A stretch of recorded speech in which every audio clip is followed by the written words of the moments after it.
Hi guys, so sorry this has been so bad. This is what it's like just going to get groceries. I have to get water, I have to carry my water. The water's horrible there. Actually, everything is, because this is what these men, quote unquote, continue to do. And I'm pretty angry today that I have to continue to live like this while all the abusers and all the predators are up there having a good old time with our new two celebrity police chiefs. I'm sitting out here in front of Albany Law School and enrollment is down. I'd like to see more students riding the bus and I don't see that.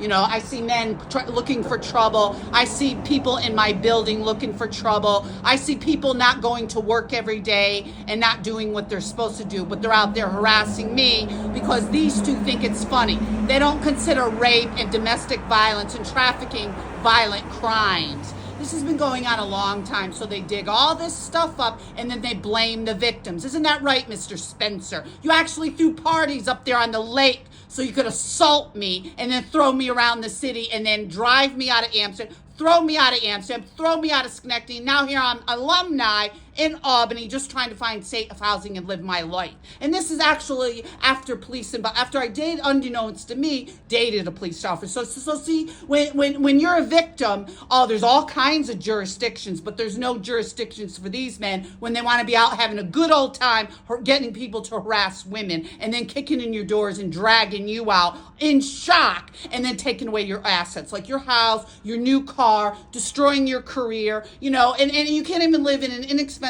apartment and take the bus like I'm doing here.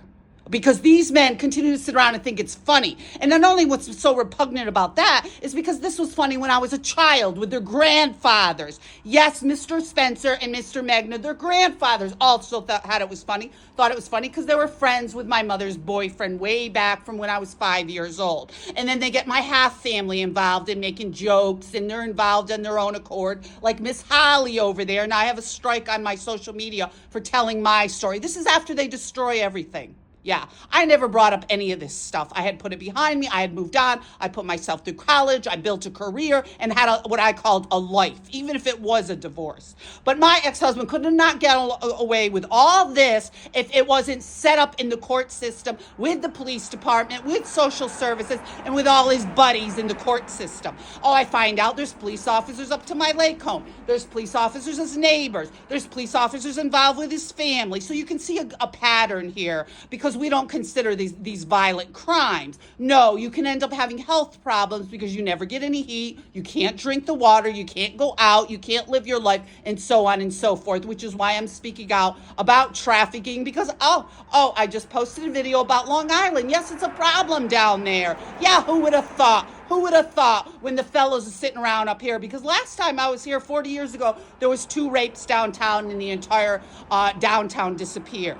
When we used to go out to Cahoots and go dancing while the stoners were up there dealing drugs and trying to get me forced out of college and all the other stuff with Miss Holly and that side of the family. So now they sit around at the police station making up all this stuff because the fellas have nothing better to do with their time. And I'm getting a little tired of it because I've been pretty patient. The entire decade, half of it I spent in shock trying to figure out what was going on because everything was 50-50 and I should have had legal rights to my assets because women do work, but not according to these extremists who have their own problems with domestic violence, you know, because they're heroes. It's okay to bash around women. Well, now they do it silently and deadly. They burn you in your sleep, or then it's so funny, you wake up, it's freezing cold, and they wake you up every 3 hours and you can't have any sleep, and you certainly can't just go out and get groceries. So here I am in front of Albany Law while Mr. Harvard up there, Mr. Francisco and his gang of thugs like Mr. Seiss,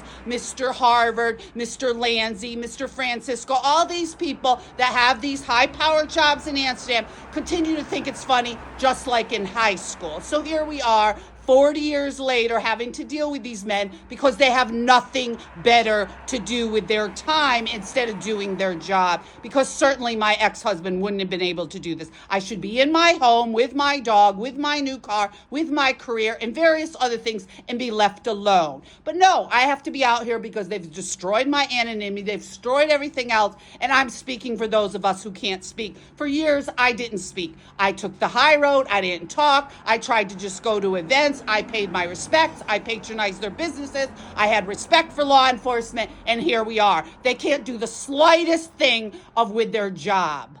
No, they can't do their job. Can you, Mr. Spencer? So why don't you leave me alone? Why don't you leave me alone and stop getting your thugs to harass me everywhere I go? Be safe out there, guys.